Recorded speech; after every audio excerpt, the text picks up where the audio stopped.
Iya kan? Kalau negara kita dijajah, siap nggak mati kita?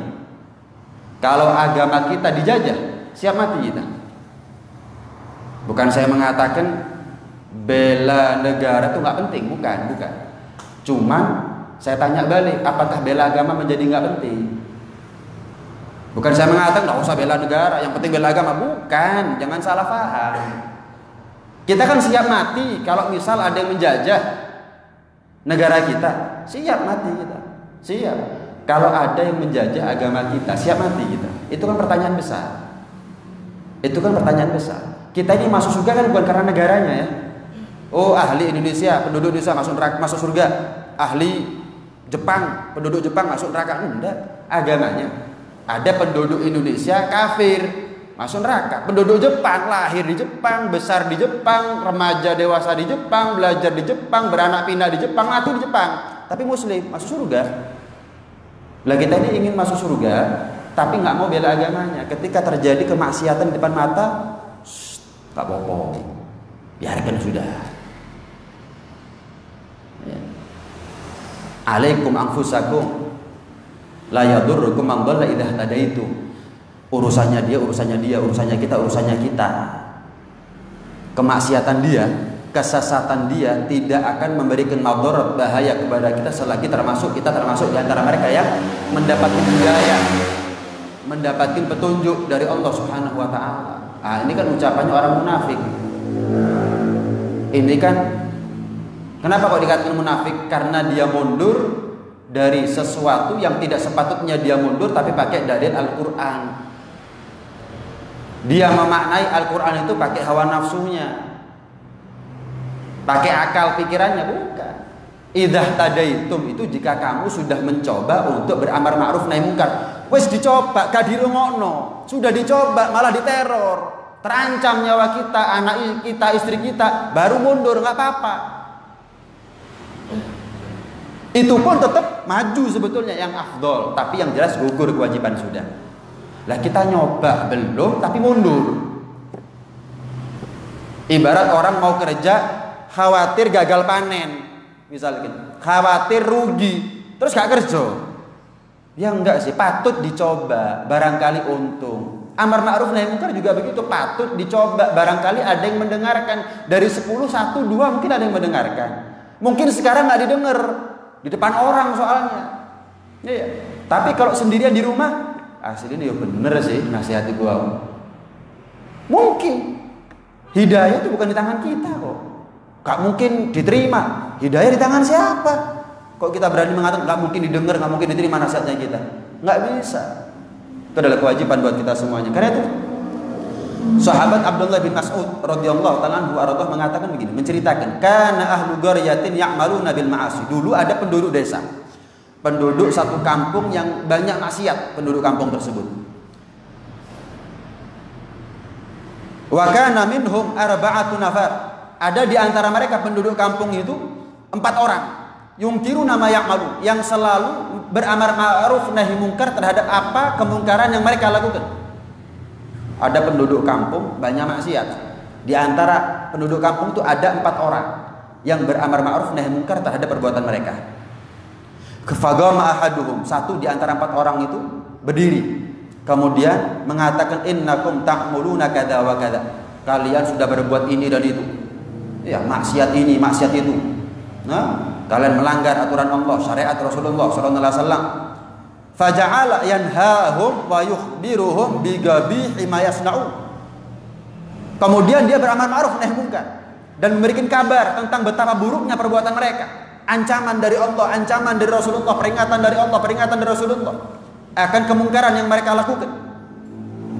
Faja'alu yaruduna alaih, tapi orang-orang menolak. Hus, comel-melok misalnya. Dinasehati, malah yang maksiat sombong, melok-melok, nyinggrio. Wa kanu wala yar'auna an a'mali, dan mereka tidak berhenti dari kemaksiatannya. Fasabbahum fasabbu, dicaci mereka. Dosa kon nek kok gini terus. Iso suul khotimah kon. Iso mlebu neraka. Bukan yang terlaknat, bukan ya. Dicaci maksudnya apa? Kok nek ngene terus suul khotimah. Kan keras itu ya.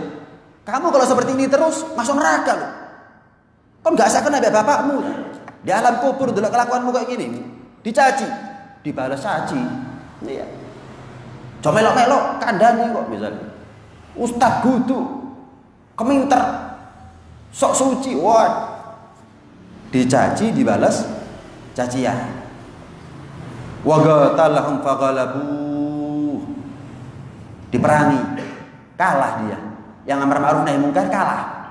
Lapor polisi misalnya kan. Polisinya nggak ngereken. Lapor RT RW. RT RW nggak ngereken. Masa mau mati konyol? Kan enggak, faktazal. Nyingkir dia. Wis gak kumpul sama menungso wis. Ya, kalau perlu, kalau dia punya kemampuan untuk hijrah dia pindah kampung wis.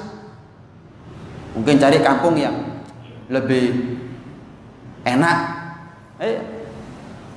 Ini orang pertama.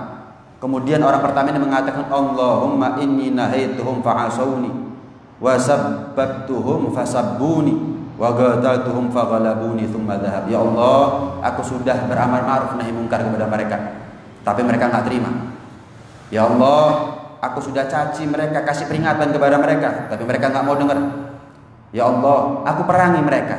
Aku berusaha lebih daripada kekuasaanku. Lapor sana, lapor sini, enggak direken. Karena duit itu Gusti nggak ada uangnya, ya Allah. Akhirnya mereka malah menjadi-jadi. Thumma dhahab, pergi orang itu. Pergi. Orang pertama. Orang kedua, thumma gamal akhir. Orang kedua bangkit. Fanahahum falam yuti'u. Sama, beramar ma'ruf nahi munkar kepada penduduk kampung tadi itu, tapi nggak ada yang mau taat. Dicaci, dimaki, dikasih peringatan, diancam neraka sebagaimana ancaman Allah, ancaman Rasulullah kepada mereka yang maksiat. Dibalas caci balik. Fa'tazal, pergi. Tapi nggak sampai merangi. Orang pertama merangi dengan cara apa? Lapor sana, lapor sini misalnya. Atau kalau dia kebetulan RT, RW, lurah, camat dan seterusnya, pasang plakat. Berani mabuk di sini, saya laporkan polisi misalnya. Diperangi dengan kekuasaan yang dia punya. Atau kalau dia punya pasukan misalnya itu, dipecahi botol-botolnya, tak. Boleh, nggak ada masalah dalam syariat ya. Boleh, nggak ada masalah. Yang penting nggak boleh lebih daripada itu. Memerangi ini bukan berarti gelut, tawuran, bukan. Diperangi itu sesuai dengan batasan syariat. Apa itu? Botolnya dipecahi. Suruh pulang dengan kekuatan, misalkan. Dengan kekuatan. Saya pernah tahu Ustaz Alwi Al-Idrus almarhum. Gurunya orang Malang itu. Tanjung. Pas malam kemerdekaan, ngadakan dangdutan biduan. Tempatnya di Pasar Bareng. Pasar Bareng nggak serami sekarang, artinya bedak-bedaknya nggak serami sekarang sampai depan-depan, enggak. Ada panggung, malam-malam keluar, setelah denger dari rumah di atas, dangdut jam 10, jam 11 zaman dulu ya, jam 11 bisa sepi, keluar pakai jubah, pakai imamah, pakai tongkat sendirian, buyar nggak? Buyar. Ternyata orang itu kalau mau amar ma'ruf nahi munkar, yang maksiat malah dia sendiri. Ya walaupun kadang ada yang nekat ya. Ada yang nekat, cuman kita nggak tahu, gitu loh sebetulnya. Kita nggak pernah berani untuk mencoba. Buyar, ya aman itu saya tahu. Anaknya, istrinya, keluarganya aman setelah itu. Lapor sekali, yo kok diizini Pak RT, Pak RW, yo ceritanya ini. Syukuran, darah pahlawan gugur kok caranya maksiat seperti syukur apa? Kira-kira pahlawan Bung Karno misalkan atau Pangeran Diponegoro, pahlawan revolusi kalau tahu seperti ini marah apa enggak kira-kira? Di sini ini malah RT ini. Lihat. Walhasil orang pertama merangi. Orang kedua enggak sampai merangi. Dinasehati, dikasih peringatan, dikasih ancaman, enggak direken, enggak dirungokno, ya wis, ngalih. Yang penting saya sudah melakukan apa yang menjadi kewajiban saya. Datang orang ketiga. Fanahahum falam yuti'u fa'tazal. di amar ma'ruf nahi munkar. Ojo ngene. Enggak taat, fa'tazal, pergi. Sambil dia mengatakan, "Ya Allah, aku sudah larang mereka untuk berbuat kemaksiatan, tapi mereka tidak menaatiku." Ya. Kalau seandainya mereka aku caci, ya mereka balik caci aku, selesai. Itu buktinya orang pertama, orang kedua juga begitu, ya Allah. Jelas ya? Datang orang keempat. Ya Allah, kalau aku nahi mungkar kepada mereka percuma, nggak didengar. Tapi setelah 3 kali percobaan, orang pertama sudah mencoba, orang kedua sudah mencoba, orang ketiga sudah, orang keempat mau nahi mungkar sudah terjadi kan, memang 3 kali terjadi. Ya Allah, aku pergi dari mereka, aku berpisah daripada mereka. Ya, aku hijrah, aku nggak mau kumpul sama mereka. Lah aku duwe hajatan nggak tak undang. Kalau mereka punya hajatan aku nggak mau datang. Tapi aku nggak bisa ngasih nasihat. Kenapa? Tuh 3 orang nggak direken. Sudah terjadi kok. Bukan sangkaan, sudah terjadi memang. Ya sudah. Maka kata sahabat Abdullah bin Mas'ud mengatakan apa? Ya. Kana ar-rabi' adnahum manzilatan. Orang keempat ini adalah di antara 4 orang yang derajatnya paling rendah. Wa qalilum minkum mithluh.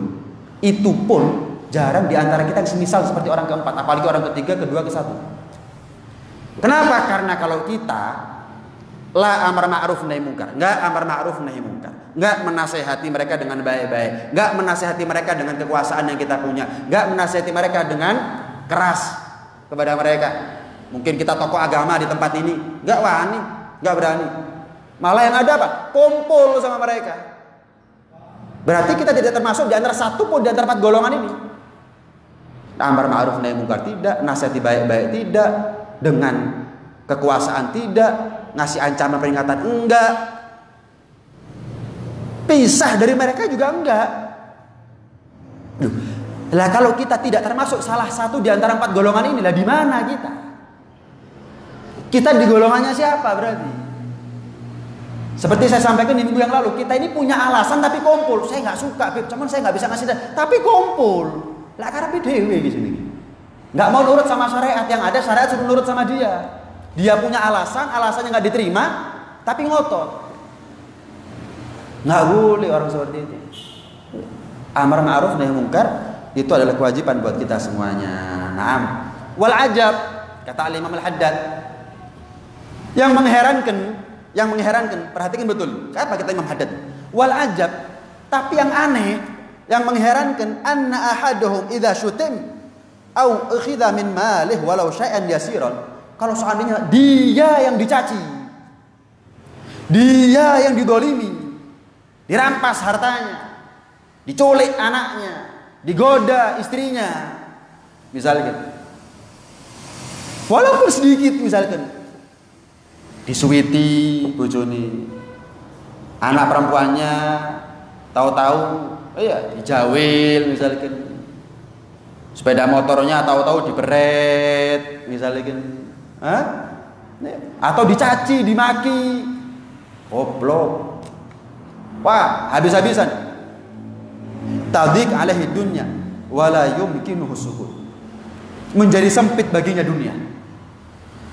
Langsung mangkal, langsung marah, dan dia tidak ada kemungkinan untuk diam. Langsung ngamuk, langsung marah. Wala yata'allal bi syai'in min tilka ta'allulat allati yata'allal biha fi sukut 'alal munkarat. Mana alasan-alasan tadi itu?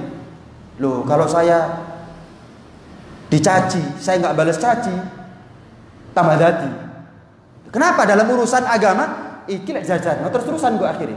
Kenapa? Alasannya kok berbeda? Kalau urusan nahi mungkar, nanti kalau saya mencaci mereka, mereka mencaci saya. Tapi kalau hartanya atau harga dirinya diusik sama orang, lek jajarno tambah ngawur iki. Kurang ajar, kasih dijarno. Loh, kok beda gitu? Heran enggak kita? Aneh enggak? Tapi nyata ya. Loh, kok iso? Nggak ada itu alasan-alasan seperti tadi. Percuma gak dirungokno, nggak ada. Kudu tak bales. Cek nuru rasani, jika kurang ajar. Harga dirinya, harga diri agama percuma. Nanti kalau saya amar ma'ruf nahi munkar, kok gelut. Nah ini ketika harga dirinya dicaci, diinjak orang, diusik, keluarganya diganggu sama orang, gak khawatir gelut, lakar gelut, lek perlu carok, lu mana ini yang dia bela apa? Mana alasan-alasan yang tentang amar ma'ruf nahi munkar dia mundur, mana alasannya? Mana hilang kabeh, petung turunan tak goleki. Waduh, nah, fahal lihada mahmil aw wajhun siwa anna a'radhum wa amwalahum az alaihim min dinihim.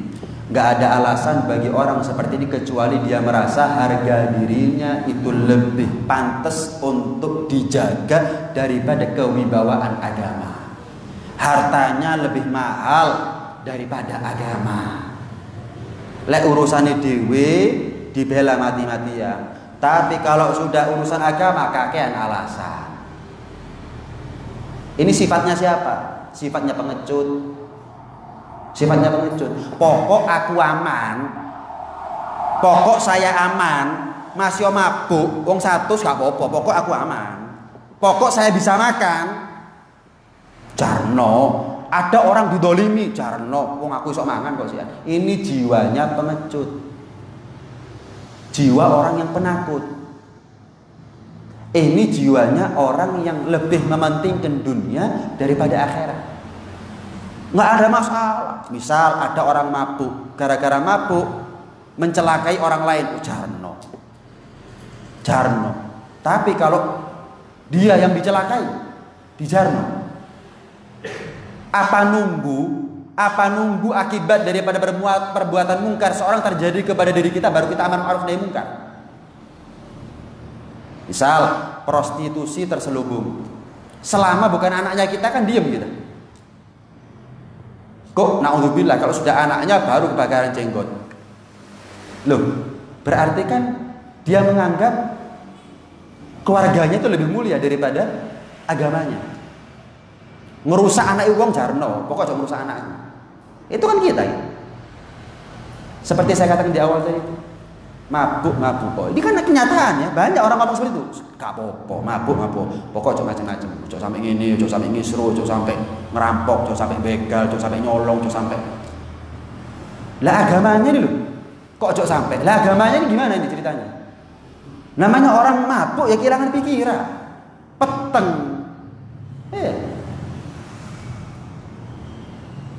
Ini contoh saja, tapi kan kenyataan.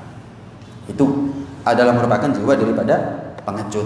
Nah, orang zaman sekarang ini banyak mundur daripada amar ma'ruf nahi munkar karena jiwa pengecut, sifat pengecut yang mereka punya. Nggak berani kalau urusan agama. Tapi kalau harga dirinya, ayo bis. Sakarapmu jalukmu apa? Lu kenapa nggak bisa ngomong seperti itu dalam urusan agama? Seandainya dia matinya syahid. Lah kalau dia belani harga dirinya tapi mengorbankan harga diri agamanya. Nah, itu gambaran buat orang zaman sekarang. Makanya yang ada sekarang kemungkaran tambah merantak. Yang ada orang amar ma'ruf nahi munkar, kita pun ikut memusuhinya. Kita ikut musuh sama dia.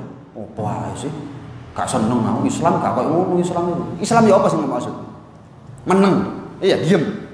Jarno, itu Islamnya. Islam yang gimana? Justru kita patut berterima kasih kepada orang yang mau amar ma'ruf nahi munkar di sekitar kita. Kenapa? Gara-gara ada mereka gugur kewajibannya kita. Karena amar ma'ruf nahi munkar itu sifatnya fardu kifayah. Satu melaksanakan gugur kewajiban bagi yang lain. Kalau satu kampung belas nggak ada yang amar ma'ruf, kabeh sak kampung dosa. Ini enggak sudah ada yang menggugurkan kewajibannya kita biar kita nggak kena imbas dosa, biar kita terhindar dari neraka, malah dimusuhi. Tuh.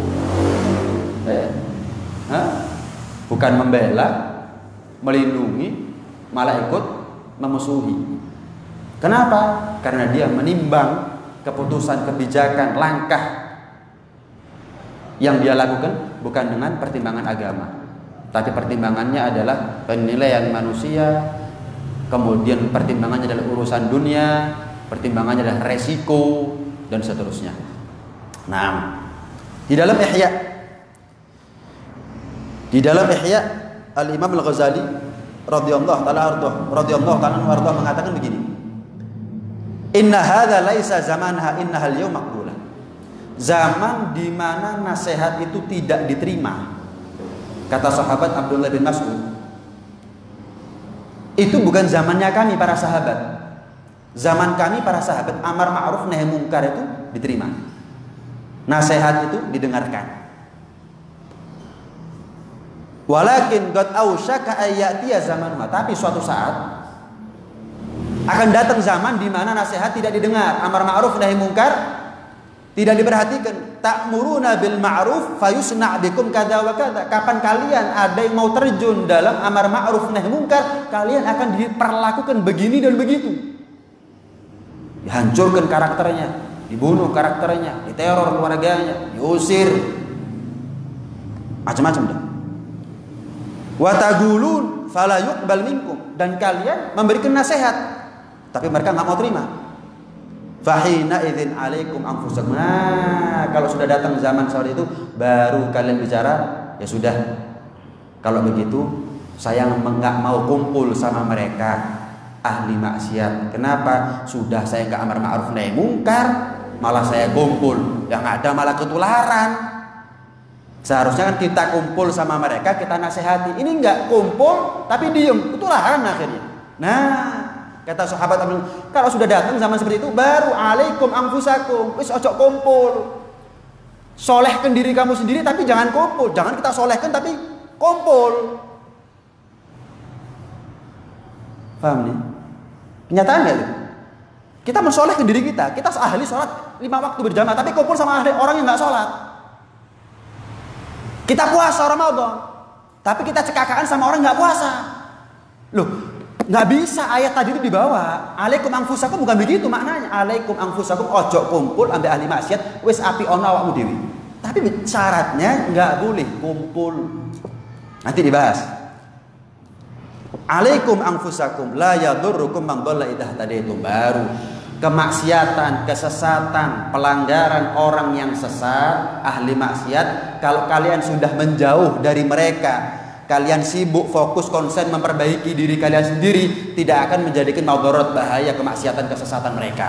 Lalu nggak dikumpuli kok, memang anaknya dilarang untuk kumpul sama ahli maksiat, aman insyaallah. Sibuk memperbaiki diri dan tidak mau ada resiko sampai terkotori atau gagal dia usahanya untuk memperbaiki diri. Memperbaiki diri tapi kumpul sama ahli maksiat, ada resiko masih. Ada resiko. Lawang kita ini lebih gampang ketularan kemaksiatan daripada ketularan baik. Kita kumpul sama 40. Oh iya, kita kumpul sama 40 orang selama 40 hari dengan orang yang 40 hari sekali khatam Al-Quran. Belum tentu moro-moro kita 40 hari sekali khatam Al-Quran. Kita punya teman 40, semuanya 40 hari sekali khatam Al-Quran. Selama berapa lama kita kumpul sama mereka? 40 hari. Terus setelah 40 hari kita langsung jadi orang yang 40 hari sekali khatam Al-Quran? Enggak. Tapi kita kumpul seminggu saja sama orang 7 saja, dengan orang yang tukang meso kita lancar fase. Kenapa? Wataknya kita, karakter asli manusia ini lebih mudah terkontaminasi dengan kemaksiatan daripada berubah untuk menjadi baik. Kita ini belum soleh, masih ada resiko. Kita nggak kumpul sama ahli maksiat, itu loh kita belum bisa jadi orang soleh. Dan kita ini belum jadi orang soleh, kumpul sama ahli maksiat. Jangan pakai ukuran syariat, pakai akal nggak masuk itu masih. Saya ini buka toko 24 jam rugi terus. Lah mosok tak tutup malahan. Ditambah rugi, kan gitu. Saya ini nggak kumpul sama ahli maksiat, gagal di wong soleh. Sing HP ngerusak, yang internet ngerusak, yang medsos ngerusak, yang TV ngerusak. Terus udah begitu kita perparah dengan kumpul sama ahli maksiat. Apa jadinya gitu? Itu kenyataan. Kita ini termasuk saya banyak alasan.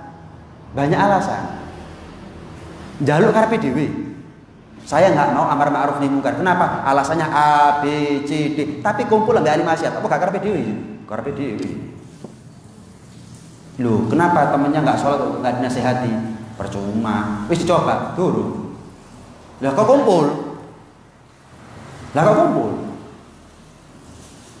Kita bikin acara misalkan hajatan. Ini kita bikin acara hajatan. Ada maling, kita undang. Ada orang, naudzubillah, punya penyakit menular, kita undang.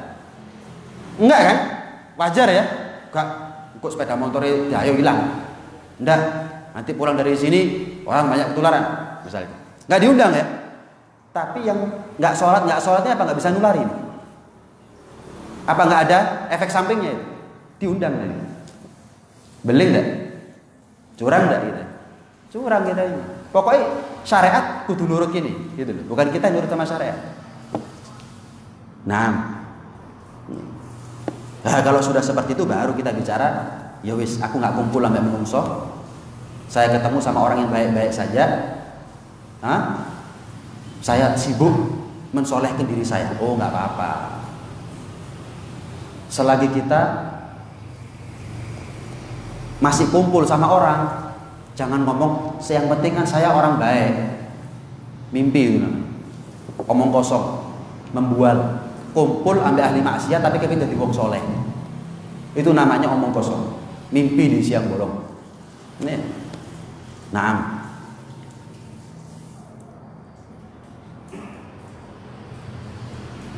Rasulullah SAW juga bersabda, Innallaha ta'ala la yus'alul abda. Allah itu nanti di hari kiamat akan menghisab seorang hamba. Ditanya oleh Allah seorang hamba tadi, ma mana'aka id ra'aital munkara an tunkirah? Apa yang mencegah dirimu ketika kamu menyaksikan sebuah perbuatan mungkar, kenapa enggak diingkari? Apa alasannya kamu?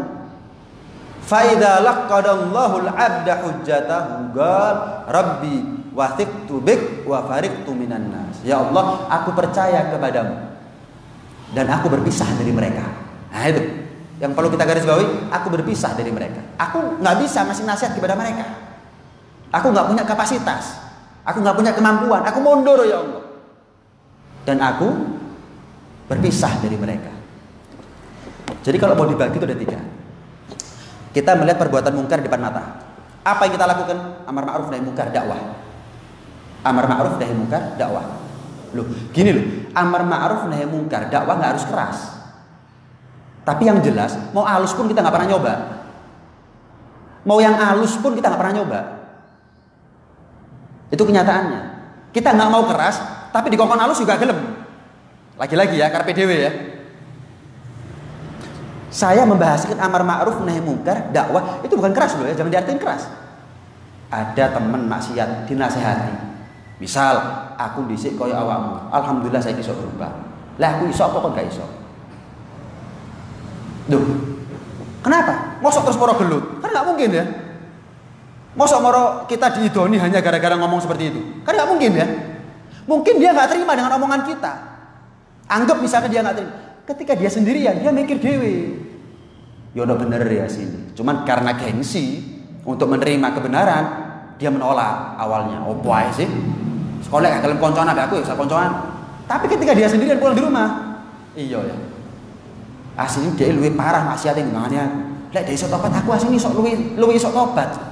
Macam-macam dah. Dia berpikir dengan dirinya sendiri. 1, ngelihat perbuatan mungkar, nasihati, dakwah, amar ma'ruf nahi mungkar. Sudah dicoba baru mundur. Kalau ada resiko baru mundur. Gak dirungokno, wis dicoba, wis. Ada resiko sudah dicoba, terjadi, mundur. Dengan syarat mundur ini berpisah daripada mereka, ojo dikumpuli. Itu intinya itu. Nasihati. Kalau ternyata sudah kita nasihati nggak didengar, malah yang ada yang lebih buruk, ya ngajak tawuran dan seterusnya, ya wis mundur. Walaupun yang lebih afdol buat kita tetap maju. Ya. Kalaupun mundur nggak ada masalah, tapi harus dikumpuli loh ya. Jangan kita ngomong nggak setuju dengan kemaksiatan tapi kita kumpul. Ngomongnya abang tapi kelakuan hijau. Saya nggak ridho sebetulnya Ustaz, cuma saya nggak bisa nasihat. Tapi cekakaan bareng di warung. Allah murka Kita cekakaan sama orang yang dimurkai sama Allah saat itu. Ketika dia nggak sholat, ketika dia maksiat, walaupun belum tentu setelah itu dia dimurkai terus oleh Allah. Nggak gaduh, nggak cocok omongan kita sama perbuatannya kita. Ya. Tapi kita nggak mau kumpul sama maling, kita nggak mau kumpul sama residivis. Kenapa? Kita nggak mau kumpul sama ahli narkoba. Kenapa? Sekali ciduk kena pisan. Kamelok ngerasa nikmati kena pisan. Kan begitu ya? Takut sama penjara, nggak takut sama neraka. Nah, Allah Rasulullah SAW pernah bersabda begini. Kaifa antum idza tagha nisa'ukum? Bagaimana kira-kira keadaan kalian jika anak perempuan kalian atau istri-istri kalian berbuat sesuatu yang melampaui batas? Ya, istrinya selingkuh, anak perempuannya bikin malu nama keluarga. Wa fasaqa syubbanukum, pemuda-pemudi kalian fasik semuanya, ahli maksiat. Wa taraktum jihadakum, dan kalian meninggalkan jihad. Pengecut. Sahabat heran. Wa inna dzalika lakainun ya Rasulullah. Bakal terjadi itu ya Rasul.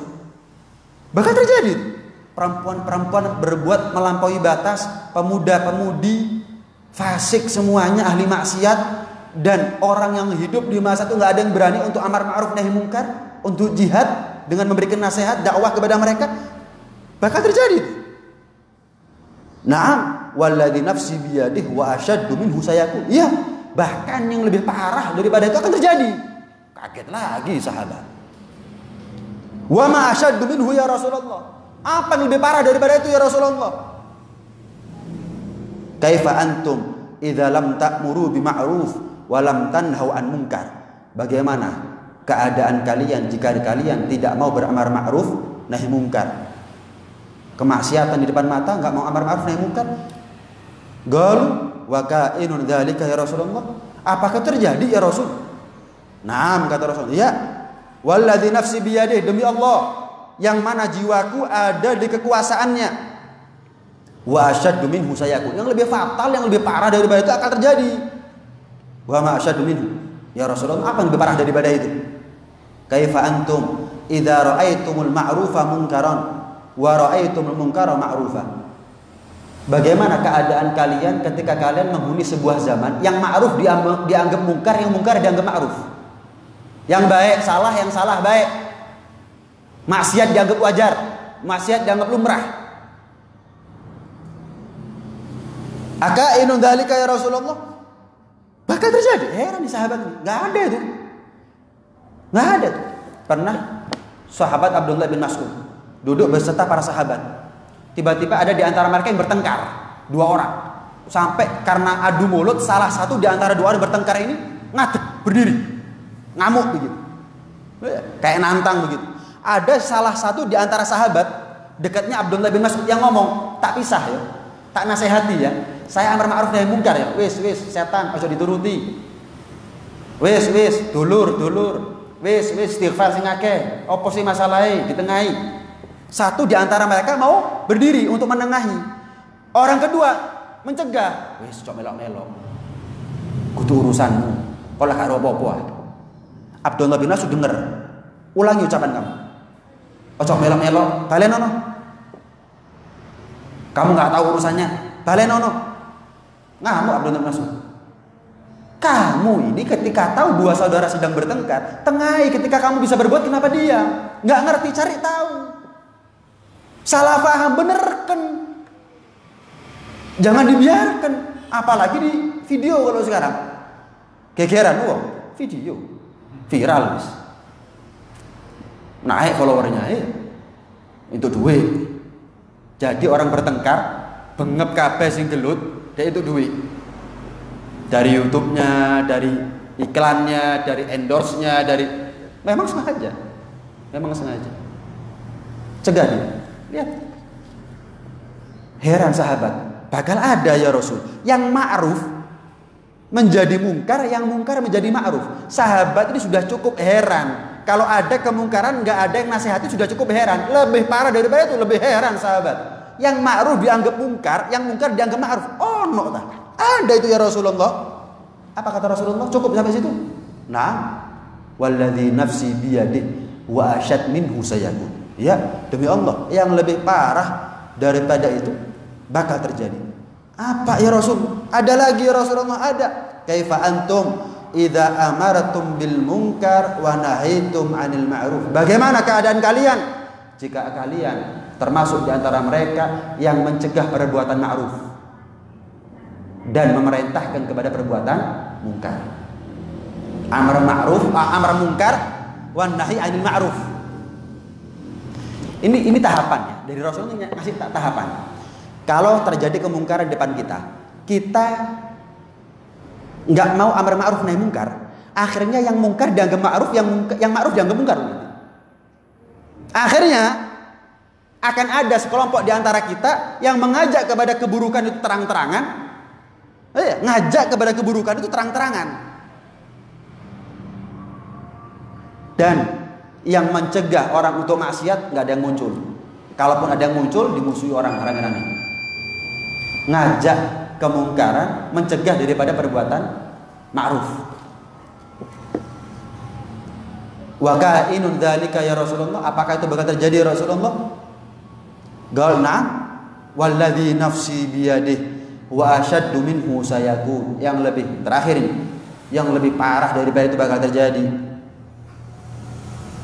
Kata Rasulullah, Allah berfirman, kata Rasulullah, bi halaftu, dengan keagunganku. Allah berfirman, dengan keagunganku, dengan kebesaranku, dengan kehebatanku, kekuasaanku, aku bersumpah, kata Allah nih, la utihanna lahum fitnatan yasirul halim fiha hayaran.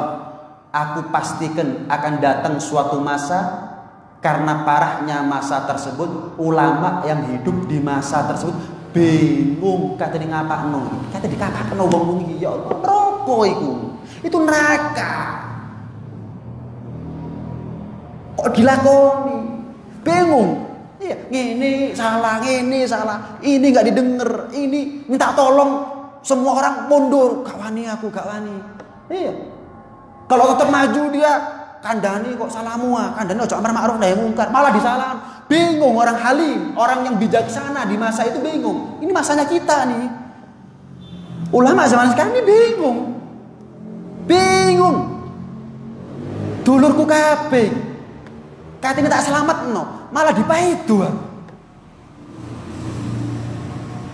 Malah bengep raiku. Mundur salah, maju bengep aku. Bingung. Maju, diteror, dimusuhi, diusir, dipenjara, terancam nyawanya, dibunuh karakternya, mundur, dulurku, seakan seperti orang yang menggenggam batu bara sudah. Dia apa no iki? Dicul, dulurku kabeh sing kene. Ya wis gak apa-apa wis. Sabar, aku berkorban, sing penting dulurku selamat. Maksudnya gimana? Ya sudah. Saya bersabar untuk beramar ma'ruf nahi munkar. Yang penting dulurku, barangkali dari 1000 orang saya nasihati, ada 1 dari 1000. Bukan 100 dari 1000, 10%. 1 aja dulurku tapi selamat. Gak apa-apa wis, aku bengep, aku hancur namanya, difitnah, di ini, gak apa-apa. Tapi barangkali dengan sebab itu ada di antara mereka yang mau tobat. Gak apa-apa wis, sabar. Itu masanya kita. Sabar itu ketika kita maju dan menahan cobaan. Sabar bukan berlaku buat mereka yang mundur. Sabar apa? Cobaan gak terima kok sabar. Sabar. Ini masanya kita. Seperti saya singgung di minggu yang lalu, kalau kita ingat ya,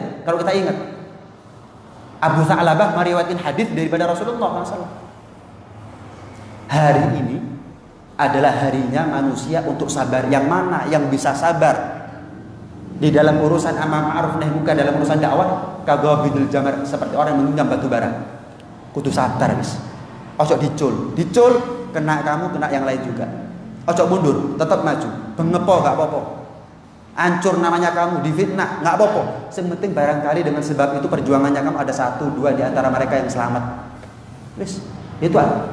Jadi nggak ada alasan buat kita untuk mundur sebetulnya. Sekali lagi, minimal orang tua dakwah kepada anaknya, suami kepada istrinya, kakak kepada adiknya, pejabat kepada rakyatnya, atasan kepada bawahannya. Itu minimal sudah. Kalau kita yang hadir melakukan itu, ya sudah, itu namanya amar ma'ruf nahi munkar. Insya Allah aman, gugur kewajiban kita dan kita dapat pahala daripada dakwahnya kita kepada keluarga. Bukankah dakwah kepada keluarga lebih penting daripada dakwah kepada orang lain? Bukankah amar ma'ruf nahi munkar kepada keluarga, menyelamatkan mereka dari neraka itu lebih prioritas daripada orang lain? Ya itu dulu. Saya ini haram hukumnya datang ke masjid muttaqin kalau saya tidak dakwah kepada keluarga, tidak amar ma'ruf nahi munkar kepada keluarga. Di masjid saya ngomong, tutup auratnya bu, tutup auratnya, tapi istri saya keleleran auratnya. Anak perempuan saya misalnya, ayo sholat, naudzubillah anak saya nggak sholat, haram. Prioritas. Karena itu jadikan keluarga kita sebagai ladang dakwah, otomatis mereka menjadi lumbung pahala buat kita semua. Itu aja. Itu loh kadang-kadang kita teledor. Bojo lanang gak wani keras nang bojo wedok, kapan bojo wedok buka aurat.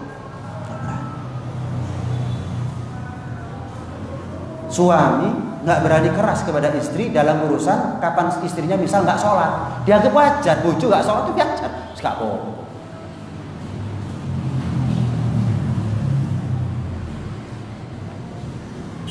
Itu kenyataannya gitu. Hah? Mau berbuat apa gitu? Nah, ya pembahasannya memang panjang. Ya, pembahasan amar ma'ruf nahi munkar. Subhanallah, Imam Haddad di kitab Nasuh ini menjadikan setelah kita diajak untuk menjadi orang bertakwa, yang pertama kali dibahas adalah amar ma'ruf nahi munkar. Itu bukan nggak ada sirnya, itu bukan nggak ada rahasianya. Tidak menutup kemungkinan di zaman Imam Haddad sudah terjadi yang namanya ma'ruf menjadi munkar, munkar menjadi ma'ruf, apalagi di zaman kita ya. Apalagi di zaman kita. Nah, cuman ayo minimal kita jadikan keluarga kita sebagai ladang dakwah, ladang kita untuk beramar ma'ruf kepada mereka. Ya, beramar ma'ruf nahi munkar kepada mereka, sehingga dengan demikian kalau mereka selamat, selamat kita. Kalau anak kita selamat, selamat kita sebagai orang tua. Kalau istri kita selamat, selamat kita sebagai suami insyaallah. Tapi kalau kita di sini, istri kita, anak kita, putra putri kita di mana, bersama siapa, sedang apa, kita nggak ngurus, kita nggak dakwah, kita nggak ngasih nasihat, kita nggak pernah tanya sholat belum, kenapa nggak ditutup auratnya, jalan sama siapa, sama perempuan apa sama laki-laki, laki-lakinya siapa, mahram apa bukan sama kamu, nggak pernah sehat, nggak ngurus. Banyak orang tua zaman sekarang nggak ngurus, malah yang ada malam mingguan kok gak metu nduk, harusnya nyusul lah, kurang ayu lah. Anak lakinya malam mingguan kok gak ngapel kon. Bukan gak ada loh, banyak. Walaupun orang tuanya di masjid, banyak yang bingung kalau anaknya gak pacaran, malah ngongkon kemungkaran kan. Terjadi. Bapak ambek anak mabuk bareng ada itu, pakai sabu bareng ada, begal bareng ada, nyolong bareng ada itu. Itu zamannya kita. Lah kalau kita nggak antisipasi keluarganya kita, terjadilah apa yang terjadi nanti. Antisipasi semaksimal mungkin daripada kekuatan apa yang kita punya. Nasihat, amar ma'ruf nahi munkar, dakwah kepada mereka. Mudah-mudahan dijadikan ilmu kita ilmu yang manfaat zahir batin dunia sampai ada di akhirat. Amin Allahumma amin. Amin ya rabbal alamin. Rabbana